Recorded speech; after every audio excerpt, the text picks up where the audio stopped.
If you were to travel back to this day, notable figures such as Dwight D. Eisenhower, Judy Garland, Brian Jones, and Sharon Tate would still all be alive. I don't know where to start. I don't know where to start.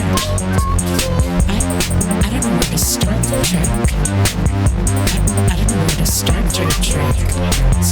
Start your track. Hi, welcome to the first sort of episode of Starter Trek. I'm Tawny Newsome. I'm basically Andrew T. Definitely Pretty much. Andrew T. Uh-huh. Good enough. And this is sort of the first episode because, well, we have been podcasting together for a very long time. Maybe you are here from our previous show that was on this feed, which was all about, that's right, racism. Yeah. It was rough. Whatever do you mean? So if anyone was here because they were a subscriber to Yo's is Racist, thank you so much for sticking with us. Yeah. We loved doing the show. Asterisk, obviously it took an enormous mental toll on both of us, I think is fair to say. Yeah. And we had also been doing some Star Trek podcasting on the side, and we decided that that was more fun to do. And Yeah. why not? Why do it on the side? Why do the fun thing on the side and the hard thing on main? We decided to do the fun thing on main, and that's what this show And is. sometimes take a long break from the hard thing. And we'll see how it goes. Yeah. Hey, Tawny. Sometimes you need to take a long break from the hard thing. Yes, Andrew. Tawny, why would we do a Star Trek podcast? Do you know anything about Star Trek? Thank you so much for asking. I know a medium rare amount about Star Trek.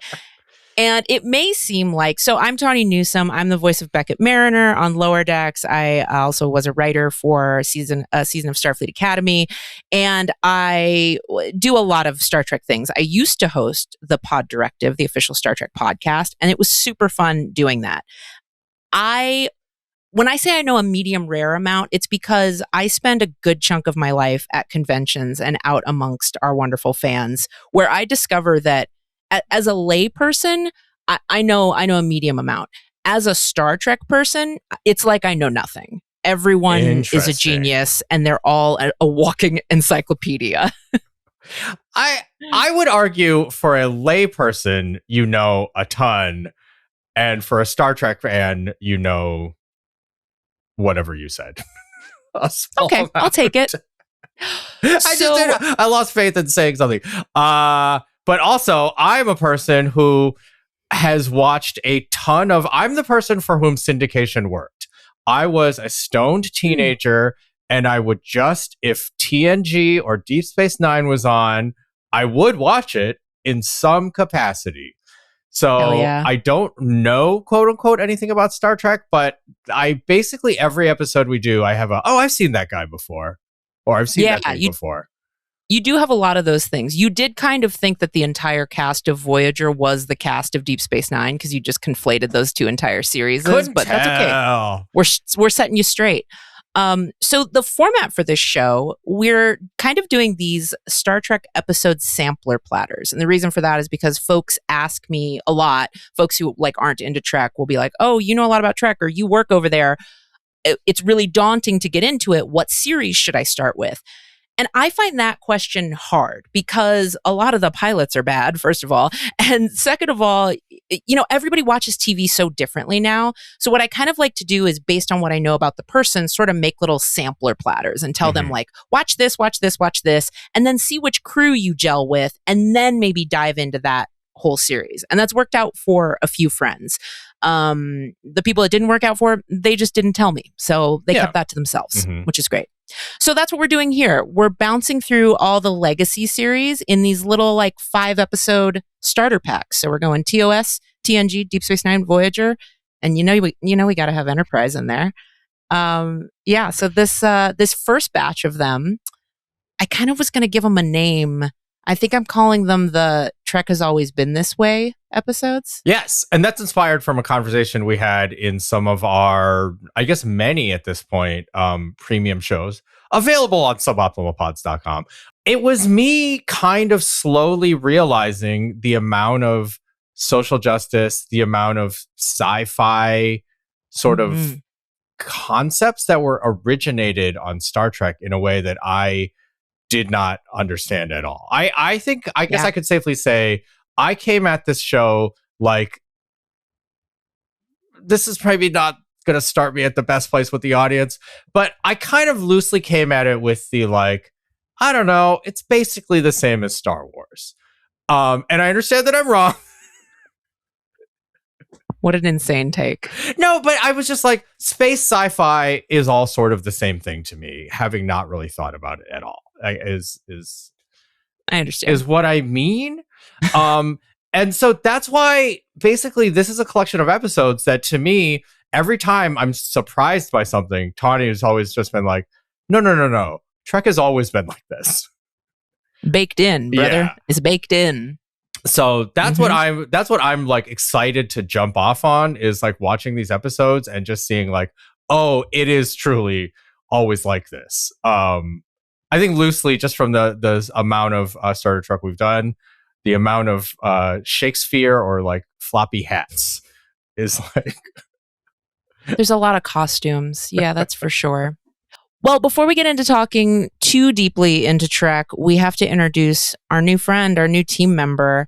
I knew when we were relaunching the show that we needed help, that I personally needed someone in my corner that I could turn and scream to and be like, what actually happened there? What are the details there? I needed someone with a well done, if we're keeping the steak analogy going, I needed well done Trek knowledge. So I turned to my friend, podcaster, YouTuber, Jessie Earl. She graciously agreed to produce for us. I don't know why she agreed to do it. She's had to teach us so many things about gear and cameras. You may know her from her wildly popular YouTube channel, Jessie Gender, or Jessie Gender After Dark. Jessie. Hello. Thank you, and we're sorry. Yeah. No, this is fun. I will say, hearing Andrew, you say that Star Trek and Star Wars are the same, physically hurt me. not are the same, but I guess I was just like, But no, I am very excited to be here. It'll be a very fun time, and I will suffer. I will suffer for both of you. Thank you. Thank you so much. Jessie's also here because a lady told me that we were doing a good job on the podcast, but I definitely needed someone who knows Voyager better. And she was serious and she was correct. I mean, it's very important. I will only supply Voyager knowledge. That's it. That. Before we jump into the episode this week, I want to take a quick moment to thank our Suboptimal Pod subscribers. Suboptimalpods.com is our subscription platform, and that's where we first launched the original episodes of this pod, Starter Trek. We're actually calling them Starter Trek, the Progenitor episodes. Suboptimal Pods is the optimal place to subscribe to Andrew and Tawny's podcast. That word has no other meaning as far as I'm concerned. And within that subscription site, there's the Suboptimal Bundle, which is this very fun grab bag of content that Andrew and I have been contributing to with a lot of our friends over the last few years. There's movie watch-alongs, limited series pods where I train to hike Half Dome and then kind of don't finish the pod. I never told them what happened on Half Dome. We'll get to it one day. Yeah. Andrew did a gambling podcast in there with TV showrunner and writer Jessica Gao. It's called The Gambler. It works. You're welcome. It works. Don't think about it too hard. And yes, that's also where you can find the original Starter Trek, the Progenitor episode. So if you want more of this type of thing, a little rougher around the edges before Jessie joined us, that's where you'll get those. And you get the fun and satisfaction of supporting your favorite indie podcasters. That's a good reason to do it. Check it out, suboptimalpods.com. Thank you to everyone who's still here from that. And thank you. Yeah. Okay. We're doing Are we it. ready to get into the episode for this week? Let's do it. So the episode that we watched and are talking about today is the original series, Let That Be Your Last Battlefield, Season 3, Episode 15, directed by Jed Taylor, with a story by Lee Cronin. Asterisk, we're going to talk about Lee Cronin later. That's Jessie's job. A teleplay by Oliver Crawford, and the original air date was January 10th, 1969. Andrew, Jessie, did we like the episode? I'm not used to thinking about that this early. I feel like I need a ramp. In general, I will say yes, because I'd seen the aliens whose name I have already forgotten in like clip form and still form before. So I was like, oh yeah, them. I'm excited to learn more about them. The black and white cookie people. It's also hilariously melodramatic at points. So I enjoyed that. Mm-hmm. Yep. Yeah, Jesse, you've studied this ad nauseum. How was it coming to it again anew?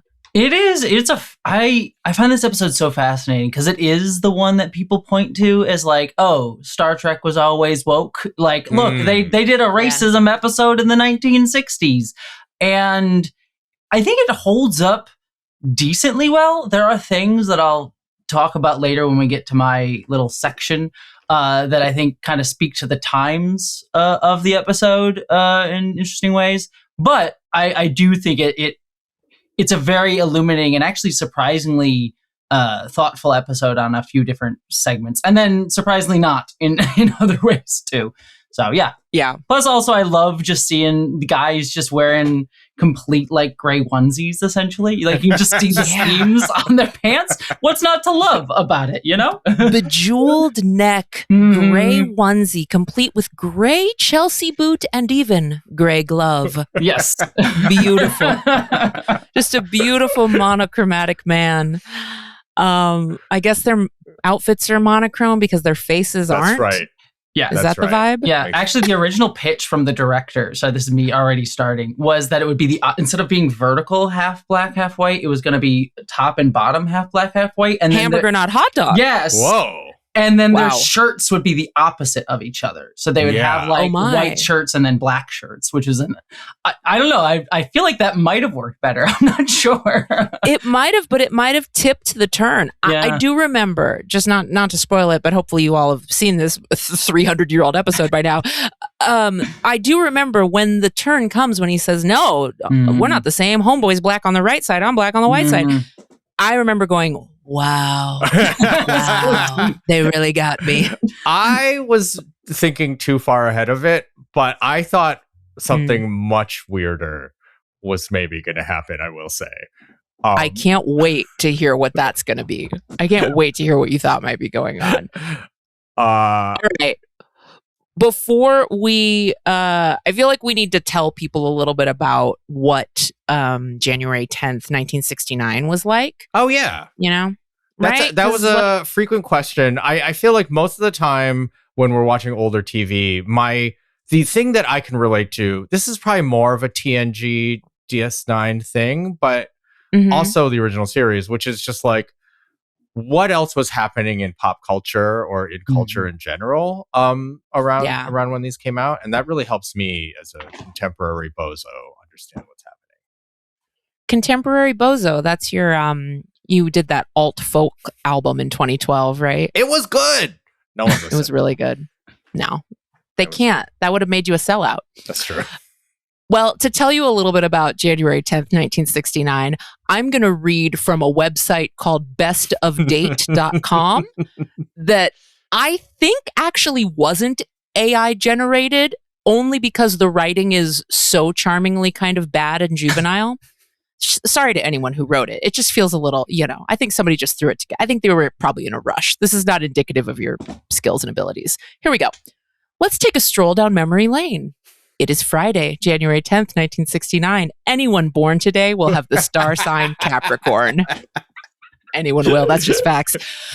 People have that, quote, Friday feeling and are excited for the weekend. The Christmas holiday season is long over. The decorations have been taken down and a sense of normality has returned.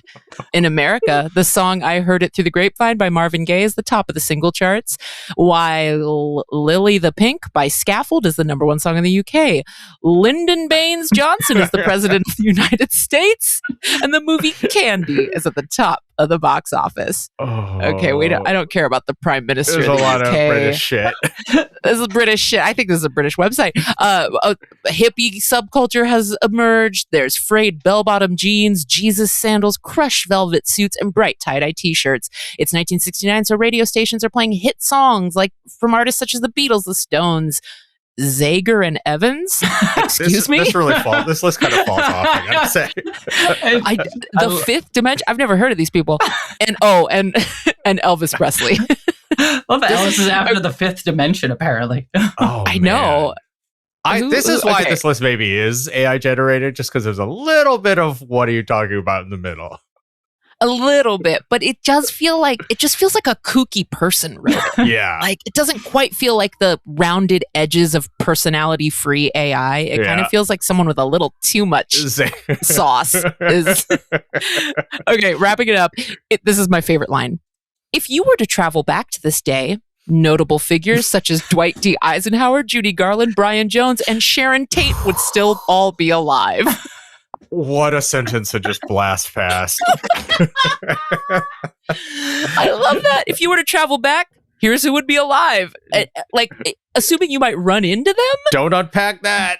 I don't know. I did not realize new episodes of Star Trek premiered on Friday nights. That is an interesting point. Jesse, take it away. I can see you bursting. Take it away. Well, because it got thrown in that slot because this was its final season. This was a season 3 episode of the show where Star Trek was basically put out to die this season. God. Yeah, the quick version of the story, because I'm sure we'll have to tell it numerous times on this podcast if we return to this season. But Star Trek had always been riding the line for a long time. And season 2 is going to get canceled. And there was a letter writing campaign by fans, led by women, should be noted. That's often forgotten. And they managed to get it renewed, but it got shoved into this Friday slot. And then Gene Roddenberry himself said, well, I'm kind of done with this show. I want to go focus on someone else. And basically kind of like left the show this season. So it's he was still around, like giving notes on things and doing stuff, but he had basically walked away from He's the show. executive producering.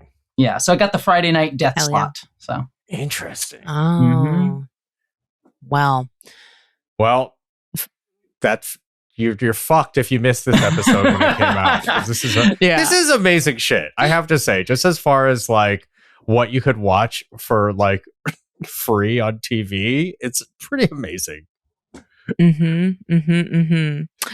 Well, are we ready to talk about the episode? Oh, do we want to talk about the Lee Cronin of it all real quick? Oh, yes. Thank you for the reminder. That's also an interesting story. I just find it funny, that it's Lee Cronin, considering we just had like Lee Cronin's The Mummy come out was a thing. But worth noting, Lee Cronin is actually the pen name of Gene Kuhn, who is a name that many Trek fans basically worship. He is considered the other Gene on Star Trek past Gene Roddenberry. He's the guy who basically kind of created the dynamic between Kirk and Spock and McCoy. Like, he was the one who did that. Wrote some of the best episodes like Devil in the Dark and other episodes that I'm sure we'll talk about. But what's funny about why he had to do Lee Cronin on this one is he walked away from season 2 from burnout. He was like, I have done too much shit on this show and I cannot do any more for you, Gene Roddenberry. And he went and worked on another show called It Takes a Thief. And part of that contract was that he was not allowed to work on any other shows, but he had promised Gene Roddenberry that he was going to do stuff on Star Trek. So he had to do it on the down low and be credited as Lee Cronin for this show. So that's why the name Lee Cronin pops up, because it's actually Gene Kuhn hiding that he was working on Star Trek. That's wild. Mm-hmm. That's wild. God, imagine any of that part of the TV business. Yeah. Well, it's weird because that same type of shit happens now. It's just less, maybe it's hidden a little better. Like, I feel like I know 10 people that are like, oh, I'm not supposed to be working on that other thing because I've got my new thing, but I'm just doing it anyway. Oh, sure. You know? Yeah. I guess that's true. But I just find, this type of thing that's like this contract, like you can't do it in freelance scripts. Like, yeah, all right. Yeah. All right. Well, I think that about does it for the we gave this section a name, but I forgot to say it. Whatever. This is the first episode. Everybody chill out. We're going to call this Welcome to Rasmussen's. This was Jessie's idea to name it after the little data stealing, time bending con man thief from TNG, A Matter of Time. Oh, you're telling me not everyone remembers fondly Rasmussen, lovable Rasmussen? Not everyone remembers Biggle Puff. What's his name? Hufflepuff Rasmussen? Bigelow? Oh what the my fuck's God. his name? I'm enjoying this because I'm going to get this one day. And it's going to be very enjoyable. You have no concept. It truly is like Biggle Puff or something crazy. Yeah. What is that man's name? I don't remember. See, this is where I don't remember. I'll look it up while we go on. I love this show. Look it up. Oh no, I found something very strange when I Googled Biggle Puff Rasmussen. That's not Star Trek at all. Okay. Well, Jesse, you look that up. It's Burlinghoff Rasmussen. I was not far off. Yeah, you got what it. What kind of a name is Burlinghoff? Evidently like potentially a 26th century guy. So, Yeah. No, Burlinghoff is a Philadelphia clothing store that's been out of business since the 40s. Yeah. 26th century guy. Yeah. His clothing looks like it was out of business from the 40s when we get to that episode. Yeah. It kind of did. Okay, yeah. So this section's called Welcome to Rasmussen's. Does anyone else have a Rasmussen? No? Have we Rasmussen? I don't. Rasmussen. I think I was going to Rasmussen. So. Yeah. I think y'all kind of done. Now that I understand the concept, I'll try to have one next. No, Andrew, the whole point is you don't have a Rasmussen. Because you are in charge of what we now come to, which is the main thrust of the episode, the main part of the discussion. It's what the hell does Andrew think happened in this episode? I was less confused than usual, but we do begin in the cold open. The Enterprise is going to just some planet whose name I forgot that they do mention 1,000 times in the episode. Arianis.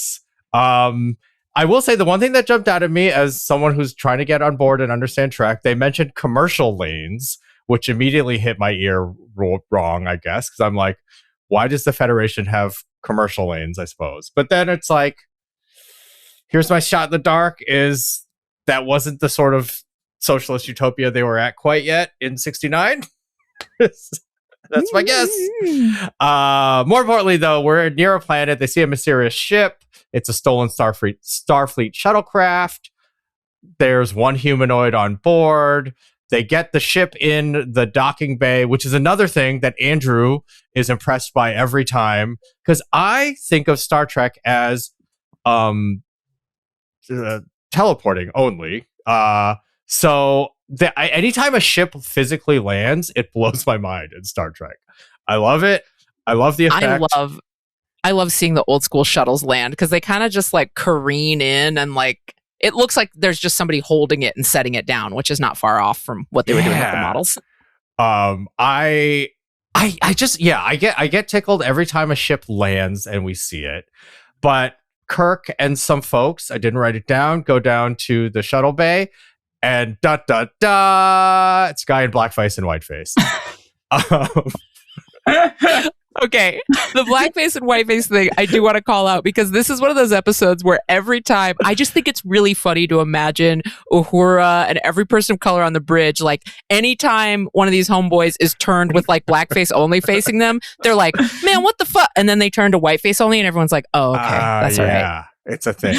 And then he turns back and they're like, hey, that's not cool. And then he turns and they're like, all right, you're okay this time. What is it about the effect that somehow, I guess it just looks so alien. The hard line straight down the middle, maybe. And because the mouth is still just human pink colored. And the inside of the eyes, that fucks me up. Right. Yeah. Right. They do a very good 1969 job with, I'm going to just say this, some very greasy looking black makeup. Mm-hmm. I felt like I could feel it through my screen. I was like, Jesus, it's sticky. It's making me feel sticky. So I love that part. It was very like, okay, this is a perfect episode to transition from Yo's racist to Starter Trek. And we end Act 1. You guys thought we were going to stop talking about racism, but no, we can't. We can't help it. Now we're just going to talk about it through aliens. Which is more comfortable for everyone. All right. So we're in Act 1. We're back in sick bay. I don't think I've been in sick bay since we watched the pilot of the original series. Probably. With what's his name? With the mind rays. Young Gary. This is another mind rays episode. I feel like I don't know which mind rays I like better. I'm going to put a pin in that. Bones is analyzing the guy. There's speculation that this must be some mutation, but no, it's just, or that it must be some sort of like coloration, artificial thing, but no, it's natural.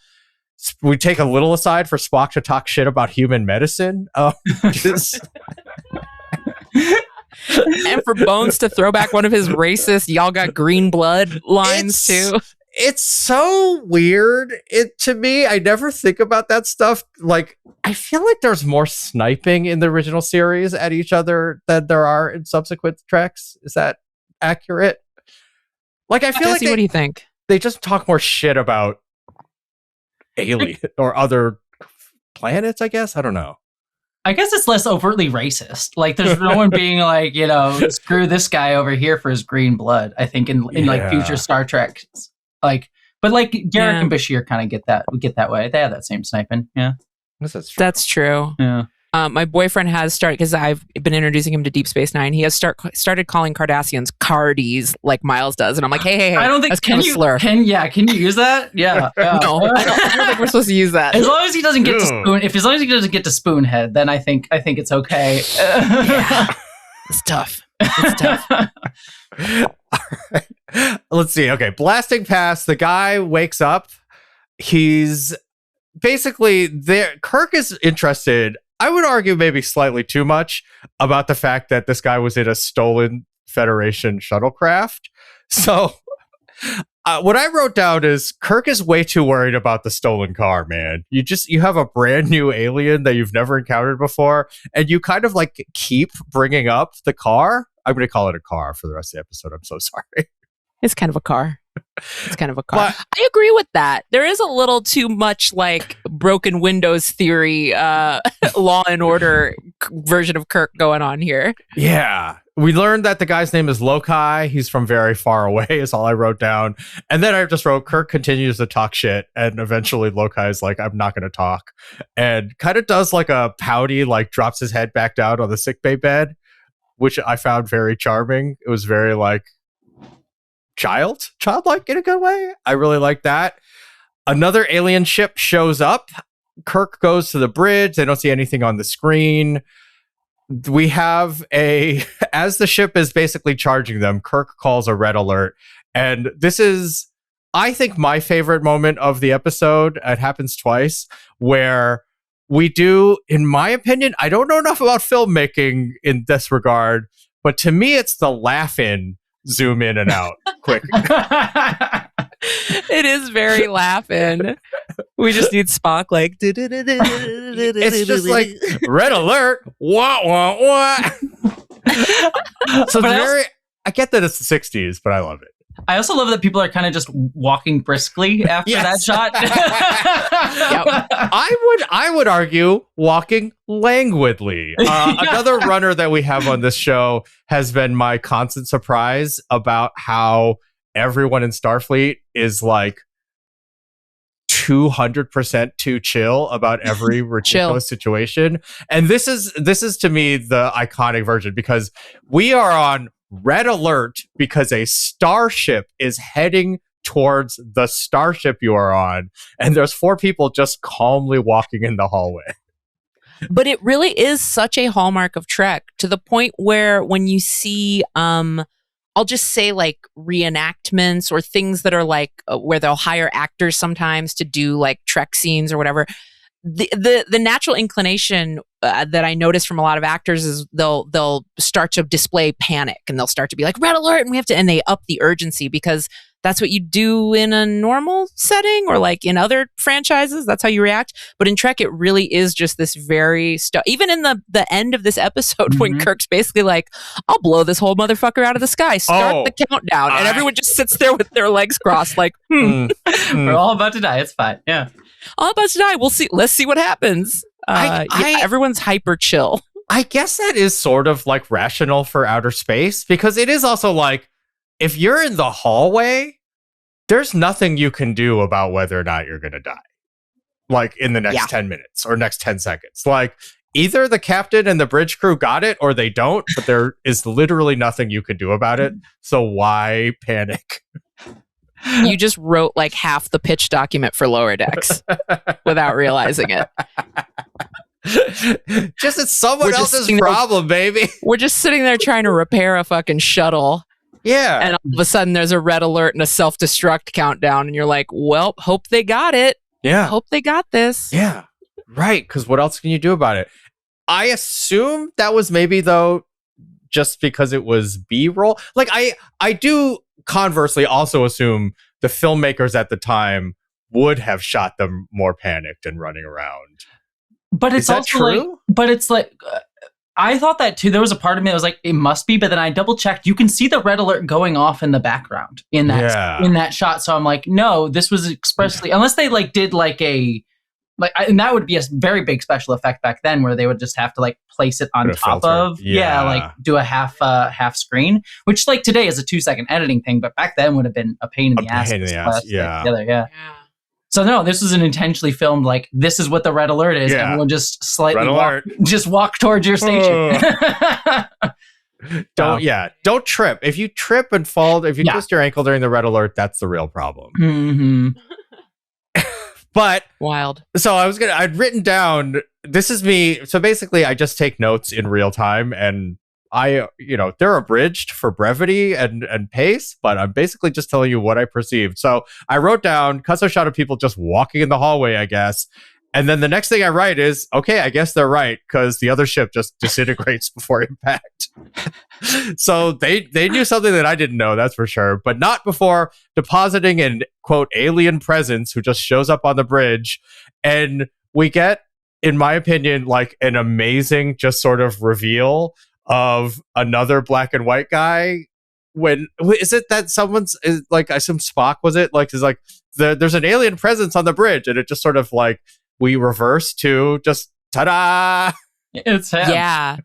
And it was significant because Bones made a big deal out of being like, this first guy, he's clearly a genetic anomaly. There's no other ones like him, I can say definitively. And then the Act 2 blow is JK, bitches. Also played by, I should mention, the Riddler, Frank Gorshin, who played the Riddler in Batman, Adam West Batman show. So, yeah. Hell yeah. Riddle me this. Why is your face 2 colors? Why is there racism? Yeah, we'll figure it out. So we open Act 2. The guy's name is Beale, but the subtitles I had spelled it B-E-L-E. Mm-hmm. So I'm going to say Bella at least once by accident. I'm so sorry. Belle. This is where I wrote down, close up, the black part of the makeup looks just sticky as hell. But here's where we learned his shit was super high tech. He's there for Lokai, the other black and white dude, or white and black dude. He argues with Kirk about jurisdiction. There's like a political prison hunter kind of deal. He accuses Lokai of treason. He wants to see him. They go to the sick bay. This is where they get into like, this is just very clearly they get into like their own culture's argument for, I would argue, in a contemporary TV series, 5 beats too long. They really get into their beef and their history. And this is where I will say, to I think my somewhat credit, this is where I wrote down, I just clocked that the black and white patterns are reversed between the two guys. Mm-hmm. Wow, you're quicker on the uptake than me. I was astounded. It was a magic trick. Mainly because I had already written down a joke. Well, I can't tell them apart. I guess all the black and white face guys look the same to me, but pretty solid joke. That's pretty good. Then I was like, no, I can't tell them apart. But also, okay, and here's real quick I thought weirder thing that I thought maybe was going to happen, although I don't know how you do this with 1969 special effects, which is once I clocked they were opposite painted, Beale, when he comes in, says something about the joining. He like refers to like there's like the joining will be more permanent, and I think he's talking about joining the culture or whatever. Or I don't think they elaborate. My point is, I genuinely thought there was a world where the two guys separate down the middle and the two halves of their oh my god meld together, so there's one white person and one black person. And I for real thought this might happen, and I recognize that is straight up lunacy, but I just want to tell you what was in my head. I mean, it's not that lunacy when you've seen other Trek. Again, one reason Jessie's here is to take us through Voyager. Can't wait till we get to Tuvix. Oh, God. Oh, boy. So it's not actually a crazy pitch. It's just not what happens to be going on in this episode. Anyway, I think I was also just watching too closely, because I don't think a normal person wasn't trying to figure out what was happening would clock that. I have a question for Jessie, because watching this time, I probably haven't seen this one in like 5 or 6 years. Mm-hmm. And what struck me, I think also coming out of a Trek writing room where we talked a lot about like how the Federation treats, people seeking asylum. Yeah. It was shocking to me the number of times Lokai asked Kirk for asylum and Kirk refused to give it. Not refused, but he basically went like, hey, I'm not judge, jury, and executioner. We're going to get you to the starbase and they're going to sort it out. Whereas, don't you think a Picard or any later captain would have been like, get out the chairs, we're doing a courtroom, babe. We're going to figure this shit out here. Yes. So actually, this is 100% one of my things that I put in my later discussion, because I do find it fascinating, because this is before, I think, Andrew, you kind of clocked this a little bit, that they solidified the Federation meaning to be like a utopian, better socialist future. And it functioned more just like a nation state. And so it was like, I think at one point he says to Beale, we don't have an extradition treaty with you. Yeah. Right. Like at one point. So there's a lot of like, okay, what's the legalities of this? What are the treaties of this? Rather than like, what's the moral ethical thing to do in this? It's more just based on like, what are the legalities that I have to do as a captain of the Federation, rather than a Picard, like, here's the ethics of this thing. And it does come down to like the Federation at this point in the series is a much more like just straight up nation state, like comp, like America comp in space, rather than like, oh, it's supposed to be like utopia, like we're all better and more evolved people sort of thing, which is very fascinating. So that makes sense. Okay.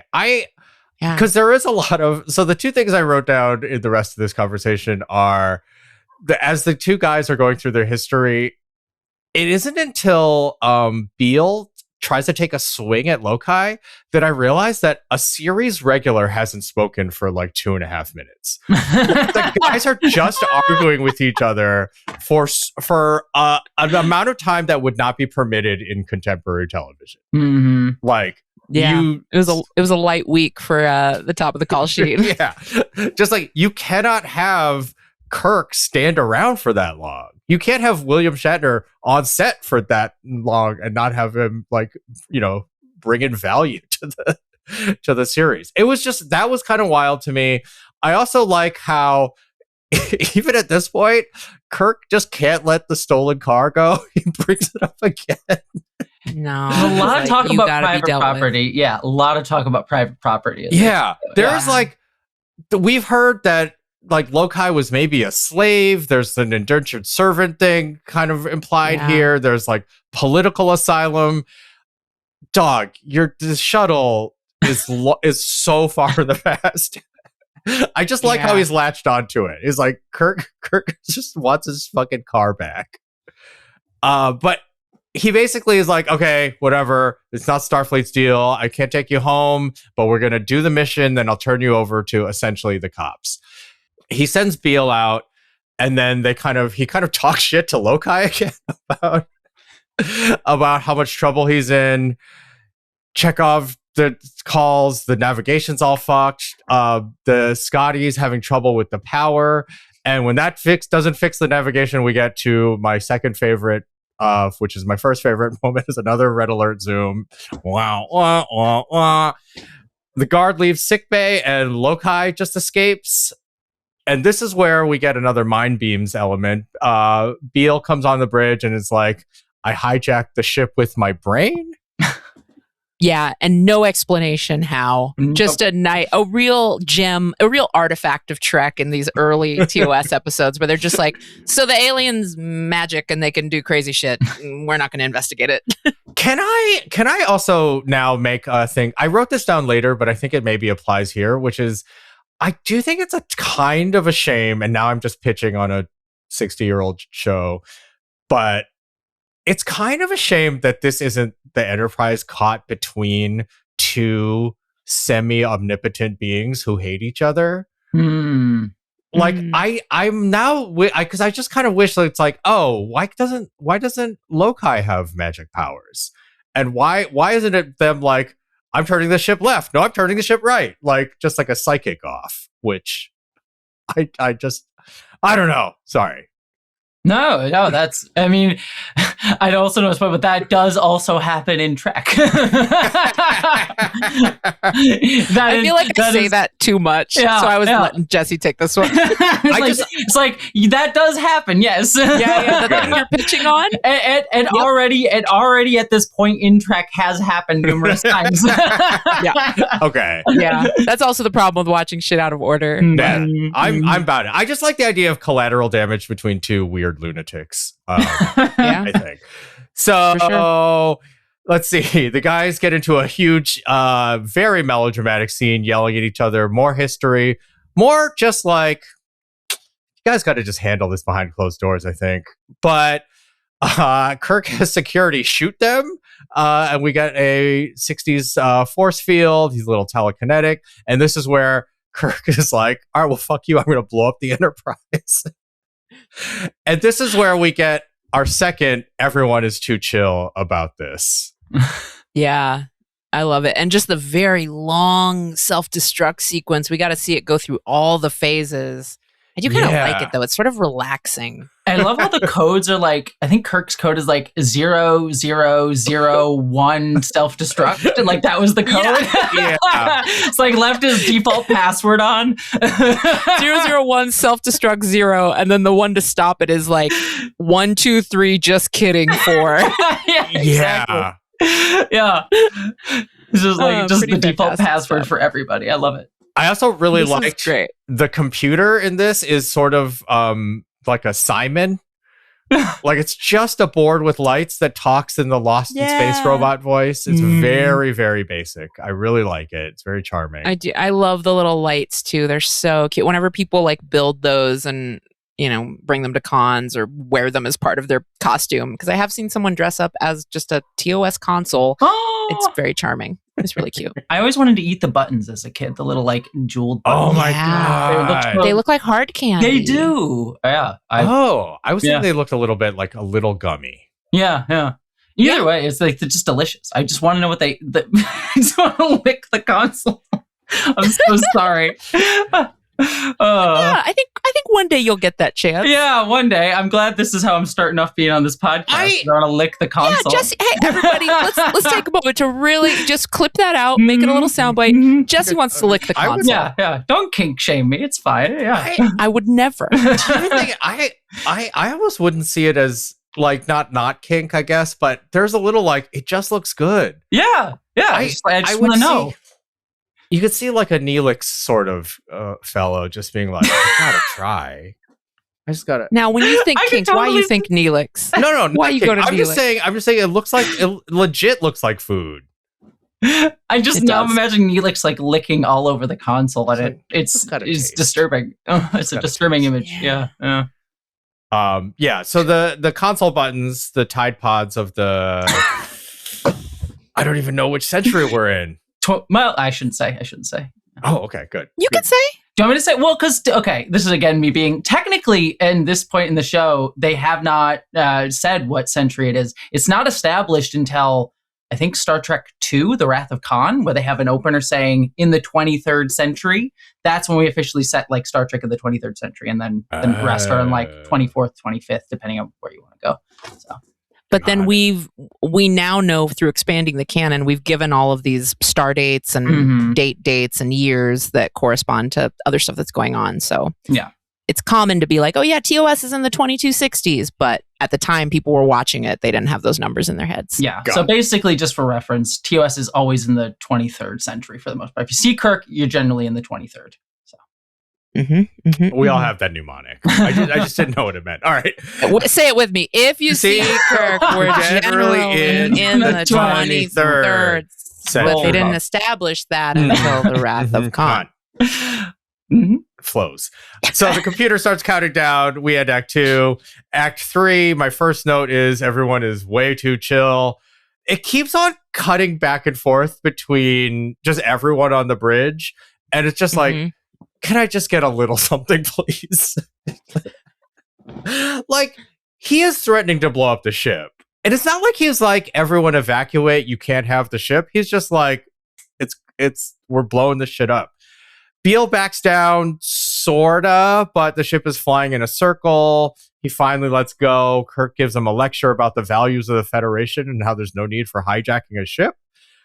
And this is the part that's a little bonkers, is with not, in my opinion, enough with too much confidence, I guess, he just lets them just go walk around the ship to try to learn about them, to teach them about the Federation's values. I love that, though. I think it speaks to it speaks to the idealism of the time. I mean, you know, Lokai literally shouts at Kirk, like, you're a wide-eyed idealist or whatever he says, but I actually really like that about it, because often Kirk is portrayed as this like cowboy and this like, you know, macho guy, but at his heart, he was a good diplomat, and he was like someone who saw that people could change and had many sides to them. So I don't know. I even though it bit them in the ass, I liked that he let him go walk around the ship. Well, and I guess what else was he going to do about it? They're already, at least one of them is psychic or telekinetic. So yeah. He just kind of if he can mind palace the ship from the brig or anywhere else, so might as well just let him go.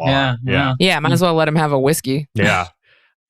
Speaking of that, Lokai is holding court at the bar. He's telling it's the commissioned, but the lower. It's not Kirk and Spock, basically. Yeah, I think Chekhov's in there, Sulu's in there. I think like the lower upper deckers. Yeah. The above the line, but not the stars.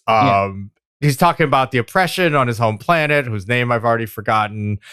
In the meantime, what is it? Sharon. Not the guy that's at the River Styx.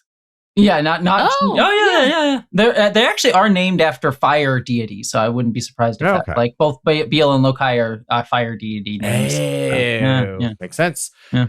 In a weirdly upstairs downstairs, Beale, the like cop, is just with Kirk and Spock getting drunk in Kirk's quarters, which is, I'm just like, because I was like, oh, it would be nice to see these two go around and experience different parts and try to just curry favor with different parts of the crew or something like that. But Beale, the suck up, is just like, you know, having a hoity-toity captain's drink instead of hanging out with the people. He's confident Starfleet will let him have Lokai ultimately.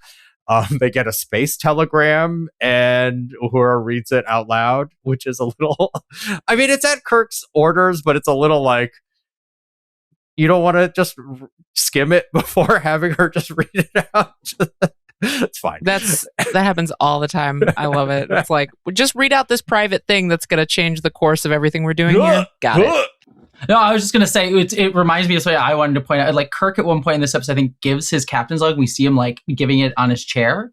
But we know from other episodes, he'll usually be like, and I'm doubting if we'll survive. And I'm like, you just say that in front of the entire crew?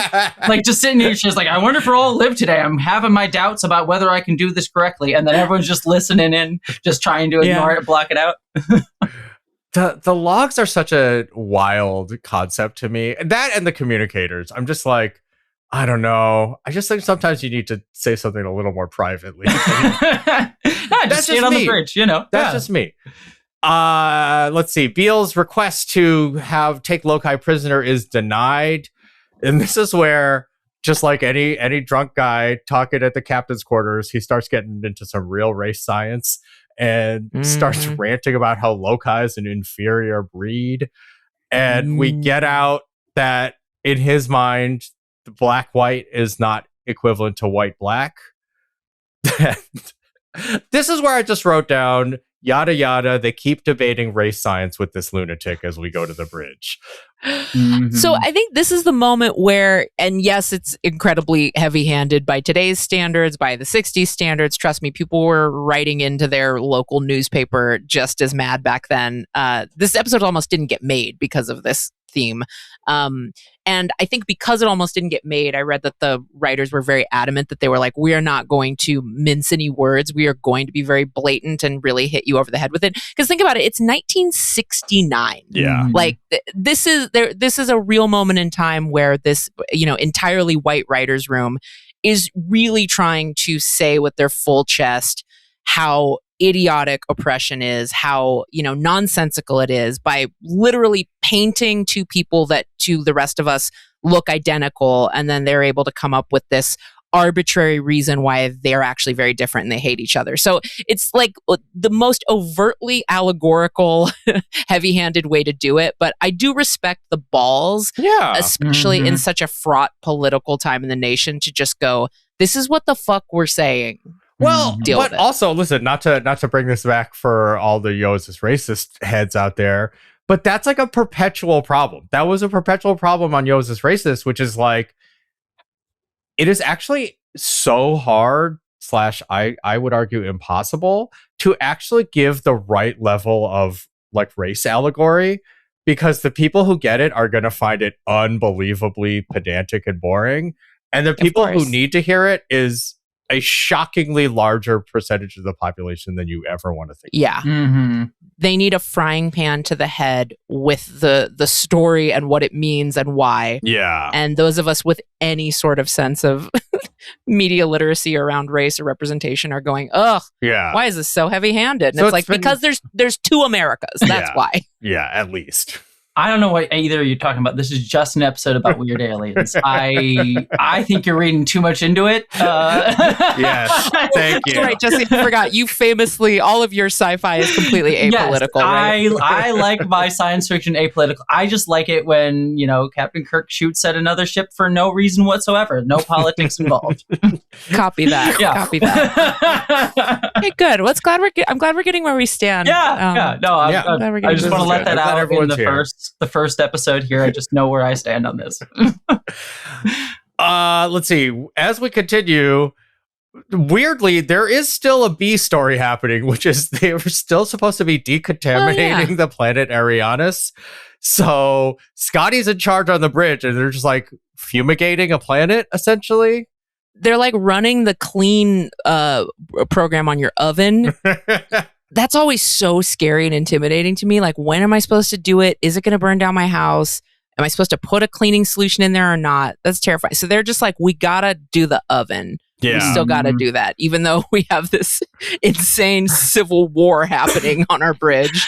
I love how that is a trope too. It's just like so many Trek tropes, like we're trying to do like save a population or do some sort of mission of mercy, and then this crazy shit just happens. Yep. It's really, I mean, look, the work don't stop. Very clearly, the work do not stop when you're in Starfleet. But I do think, I actually wasn't sure about this one, but it's just like the time on the like Paramount Plus was like, this has to be the end of Act 3. So I think that's the end of Act 3. Start of Act 4, Scotty's still in the captain chair. They keep spraying. They're almost done. They're going to go to Starbase 4 after, which is, as a reminder, where the cops are. Listen, Kirk in this episode's been loving the idea of turning over everyone to the cops. He keeps saying it. He really has. It's unfortunate. But as they're on their way, the controls are fucked again. Memory banks are burned out. We get a nice villain zoom in on Beale. Da da da. That's right. He fucked the controls again with his brain. Sorry, he fucked the controls and he learned his lesson, and also the self-destruct. So He's in charge again. This really is like, Kirk, no offense, but like, come on, man, fool me once. This one is fully your fault. Because you already knew what this guy could do and would do. And your 10-minute long self-destruct sequence is not enough. This is also where Lokai, who is a couple times through this episode, really baldly asked the crew of the Enterprise to murder Beale. He's done it several times, and it's jarring every single time. Just kill him. What? Yeah. Just straight up kill him, yeah. Just kill him. Why aren't you killing this guy? Hey, you got a gun, kill him. And everyone just kind of quietly looks at him like, we don't do that. It really is. That was another thing. It's like, I think as I my villain turn at the top of this episode, in Star Wars, of course you would just try to kill them. Mm-hmm. And it wasn't until realizing how much that stood out as like, oh, that sounds bizarre to me. Someone telling a Starfleet officer, hey, just kill the other guy. So it was like, oh, right. Okay. This is just me, very little media literacy, not paying enough attention or not thinking about it. Because I was a child when I watched these episodes, if I watched them at all. Now, Lokai and Beale get into an argument that I wrote down as fully bonkers. They're talking about half black and half white people. And also, monocolored people start catching strays, which... Oh, yeah. Yeah. You monocolored people are all the same. Like, whoa. I kind of love him throwing that at, because Kirk and them, he's like, y'all are just standing there. You say you claim you're all for peace, but you're not going to help me, you fucking monocolored bitch ass solid motherfuckers. It's really, yeah. It's, racism is a disease and it spreads. You just see it happening right here. The two bi-colored people Are we allowed to say that? get crackling with energy. Yeah, that sounded really, not like doing that. The aliens get crackling with some energy.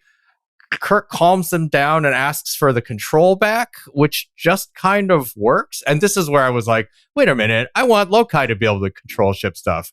I thought this was going to be a Two Magic Aliens episode. Anyway, we get to Charon, and everyone there is dead. The two guys get back to their energy wrestling.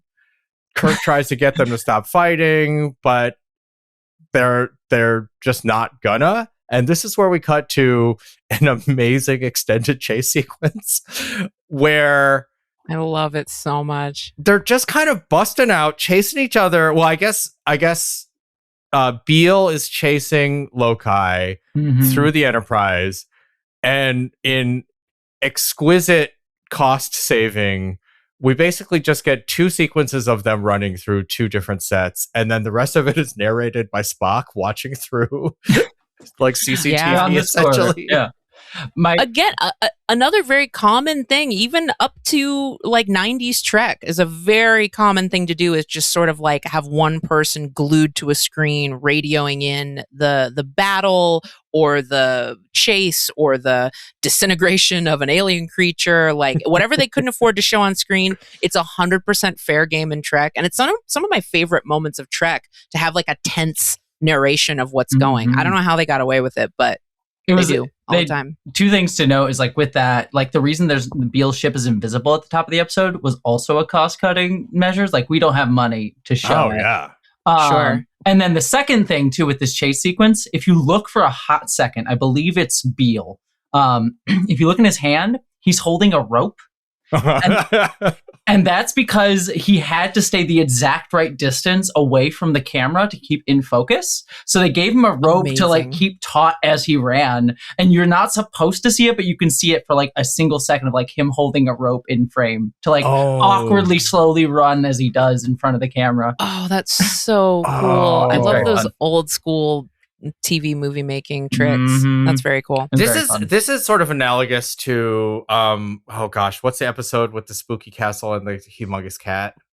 Cat's Paw. Cat's Paw, where the way it's constructed, it's like I could have almost done that when I was like 14. Almost. Like if I just had a little bit more going, like with my camcorder and a little bit of more confidence. So the rope thing, I'm also loving it. I love I love Spock's an iPad kid, you know. He's Gen Gamma, I guess. So he's watching them on camera. There's intercut with lots of footage of ruins with a red filter, also kind of laying it on very thick. Because I guess World War II footage. Is that what that is? I think so. Yeah. Is it cool that I just said that was laying it on a little thick? The World War II footage? No. I think it's very unsubtle. I think the only thing I was going to say in defense of the World War II footage is I don't know how else you convey to an audience that just met these aliens and these people how to care about the fact that their entire civilization wiped itself out through civil war, through not being able to their differences. So I was like, oh, I get it. Like, because they also radioed that in, like, hey, your entire planet is dead while you've been chasing each other for 50,000 years because of hatred. And so to like make that land on an audience, what do? Do you just look around for something that had to do with hatred that we understand and just lay it over there? It was not images of like Martin Luther King just cross fading. Yeah. They're just like, do you get it now? This is fucked. I feel like I may be breezed by. Everyone on the planet's dead. This whole thing has been pointless. Just a pointless, relentless search for revenge and escape and hatred for no fucking reason. It was dumb the whole time. Let's see. Yeah. Eventually, Lokai gets the transporter room, beams himself down. Beale does the same thing, and we get radioed in from, I think it's still Spock, right? Like, just like, yeah, they're still fighting. They're just running around endlessly on this dead planet. They're still fighting. I will say it is Kirk, I believe, who delivers the titular line of "Let that be your last battlefield" in a way that worked way better than I thought it was going to, if I'm being honest. I was just like, oh. They get away with that sometimes in TOS. They can just say some of these crazy ass titles just with their full chest. And it's like, okay. Yeah. That sounded poetic and beautiful. Yeah. Not bad. So, yeah, I think ultimately, this is wild. I don't think it laid it on that thick. Kind of. Okay. You're changing your tune. Or like, not that, but it was very fun. Because it maybe this is just absolutely the wrongest way to read this, but it kind of like is so melodramatic. It goes all the way around into like, I mean, camp is not an okay way to describe it, but it is like so big where you're just like, I think this is just fun. Yeah. Yeah. It goes so far that it just immerses you in the melodrama, and then that becomes baseline and normal. Yeah. Yeah. And the makeup, ultimately, I mean, you want to try it? You want to try it? You want to dress up? That's your cosplay? Do people do that? I've seen definitely seen people do that. Yeah. Especially now, because we featured some Sharon background characters in Academy, suggesting that maybe there were some descendants that were off planet when the when the whatever happened. So that's the first time in canon that anybody's seen them again. So yeah, now we get some at the cons. It's cool. Yeah, it's fun. I will say I was actually impressed by the makeup. I was just like, oh yeah, it just holds up better than it seems like it has any right to, just like physically. I'm just like, it's easy. It is an easy cosplay to do. Yeah, I guess so. Yeah. Just get yourself a comfortable gray weird onesie. All right. Well, that wraps the main part of the episode, which is what the fuck did Andrew fucking think happened in that episode? Now, I want to give an opportunity, since we have such an incredible asset here in our friend Jessie. We're throwing to you occasionally. We're asking you for help along through the conversation, and I'm already so thrilled to have you on board, because I'm like, oh, she knows so many things that I don't, or that I would have had to look up and then felt weird about. But I do want to give Jessie an opportunity, since you have thousands of hours of content, would you say, dissecting these episodes? Probably too many. Too many is the answer. Great. So with respect to your large amount of content and all the work you've done to dissect these, I'd love to give you 3 minutes yes.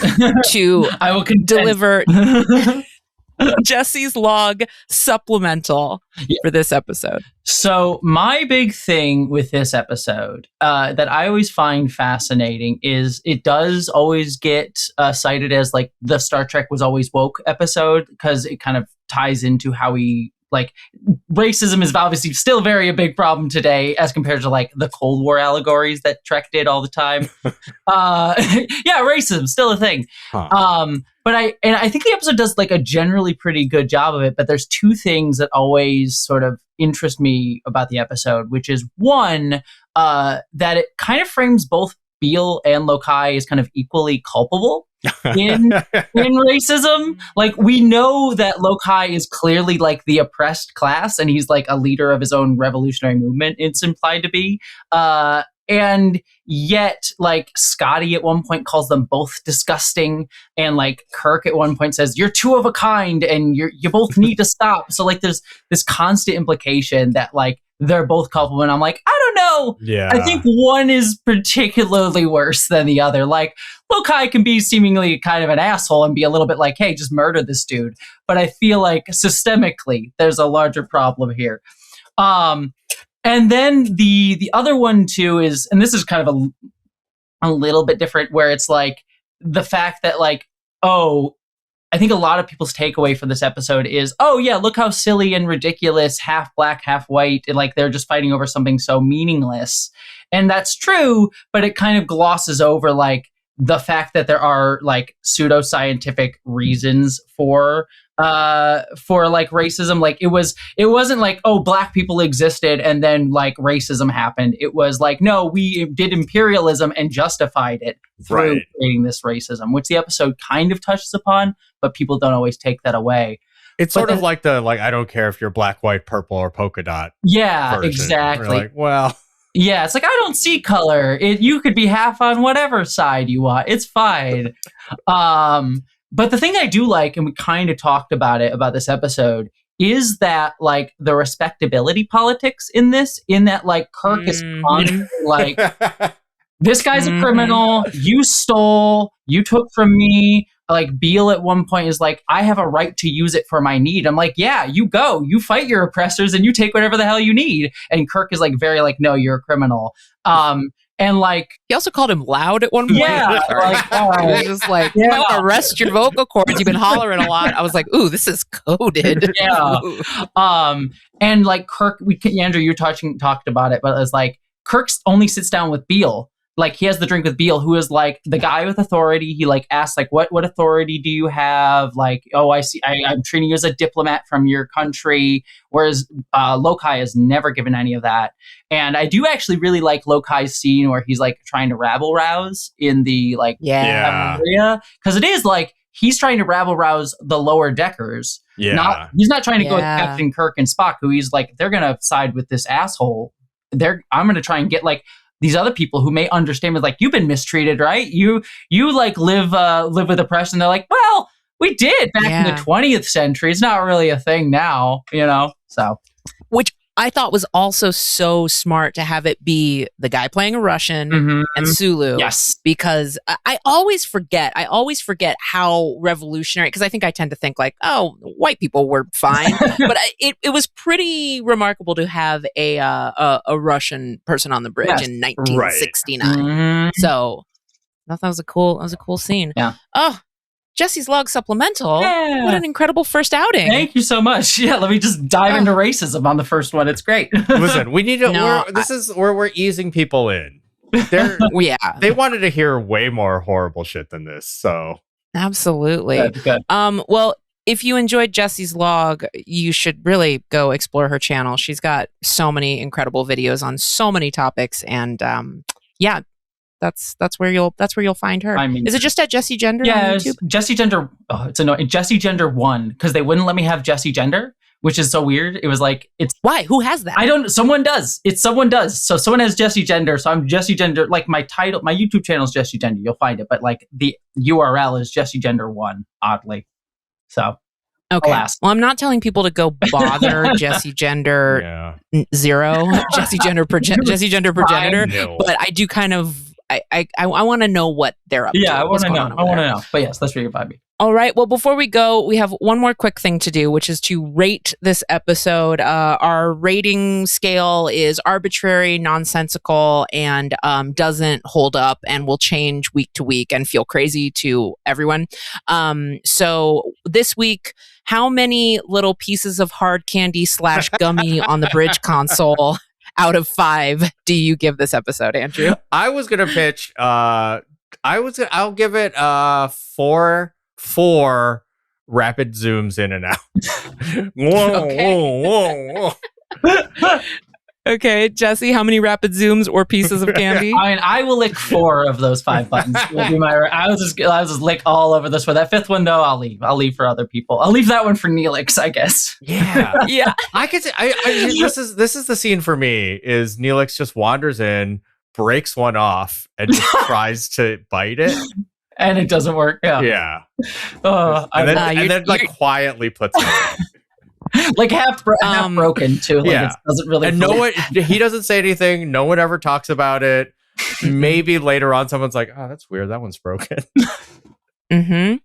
Andrew, you are describing my very first day on set for Strange New Worlds. I didn't put it in my mouth, but I did break it clean off because I didn't understand it wasn't actually a slider. It was just a piece of wood. I was saying, I snapped it off. Do they have buttons on the ship? They have actual things.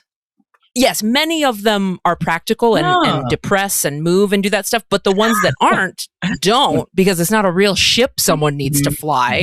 So the cast just knows the ones they can touch and the ones they don't, but my dumbass doesn't because it was my first day at work. Build a real starship. Oh, you mean like this? I stole that from an event. Okay, this has been Starter Trek Episode 1. The episode we are watching next week, we're diving into TNG. We are going to hit Season 5, Episode 17, The Outcast. If you've seen it, great. You can just listen to the episode. If you haven't seen it, you can do whatever you want. You don't have to watch it. Maybe you can be a freak and just listen to us. Sometimes people don't watch the episode. They just like hearing us talk about stuff. I don't get Legally, we can't make you watch shit. Not yet. Do what you want. Not yet. Well, thank you for checking this out. We're really excited to start this new pod. Thank you again to Jessie for keeping us on the rails, keeping us in the commercial lanes of space. Yes. Thank you, Andrew. Thank you, myself. Thank you, Connie. I was going to Thank you, Internet. Thank you, Internet. Are we thinking anyone else who worked on this show? No. We do a whole credits section, so they'll get a little credits. All right, we're very professional now. We'll cut all that, AJ. Thank you. Okay. Thank you. Thanks for listening. Bye. See you next week. Starter Trek is produced by Jessie Earl, edited by AJ McKeon, with original music by Jay Israelson. For bonus episodes like Andrew and Tawny's Hangout Show, Yo Can We Live, movie watch-alongs, and even more Trek pods, visit suboptimalpods.com. It's the optimal place to subscribe to Andrew and Tawny's podcasts.